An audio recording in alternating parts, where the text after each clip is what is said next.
வணக்கம். ஒரு குட்டி சிரிப்பு கதை சொல்ல வந்திருக்கிறேங்க. ஒரு பெரிய முதலை பண்ணை இருந்துச்சுங்களா. அந்த முதலை பண்ணையில நிறைய முதலைகள்லாம்.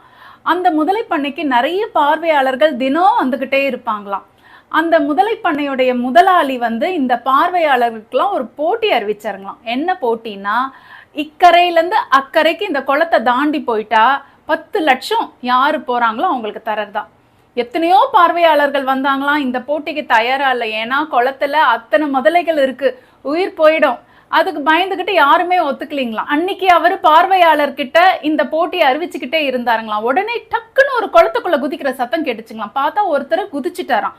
இக்கரையில இருந்து அக்கறைக்கு நீந்திக்கிட்டே போய் தான் உயிரை காப்பாத்திக்கிட்டு அக்கறையில நின்னாருங்களாம். ஆட்கள் அனுப்பிச்சு வேற வழியா அவரை இங்க கூட்டிட்டு வந்துட்டு அவருக்கு 10 லட்சம் ரூபாய் பரிசு கொடுத்தாருங்களாம். அந்த குளத்துக்குள்ள குதிச்சாரு இல்லைங்களா, அவர் 10 லட்சம் ரூபாய் பரிசை வாங்கி முடிச்சப்புறம் அவருக்கு சொன்னாராம், எவன் என்ன குளத்துக்குள்ள தள்ளி விட்டதுன்னு கேட்டாருங்களாம். எல்லாருக்கும் ஆச்சரியமா, அப்ப இவரா குதிக்கலையா அப்படின்னு நினைச்சுக்கிட்டாங்களாம்.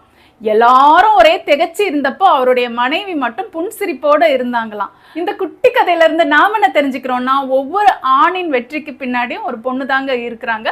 இந்த குட்டி சிரிப்பு கதை உங்க எல்லாருக்கும் பிடிச்சிருக்கோம்னு நினைக்கிறேங்க. அடுத்த குட்டி கதையில உங்களை சந்திக்கிறேன். நன்றி, வணக்கம்.